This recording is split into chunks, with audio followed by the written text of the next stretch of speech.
কি হয়েছে বলো। আমি বাসায় আসতেছি। না থাক, আশা লাগবে না, এই ঠান্ডায় গোসল করতে পারবো না। কেন গোসল করতে হবে কেন? আরে গতবার এসে আমার জ্বর বানিয়ে দিয়ে গেছো।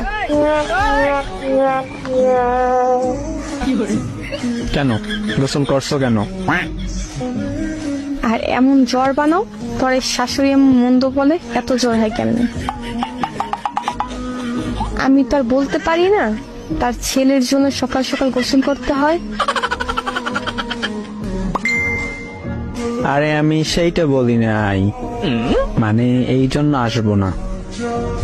তুমি সবসময় এটাই বলো, কিন্তু ঠিক আমার জ্বর হয়। আরে সত্যি বলতেছি। গতবারও বলছো।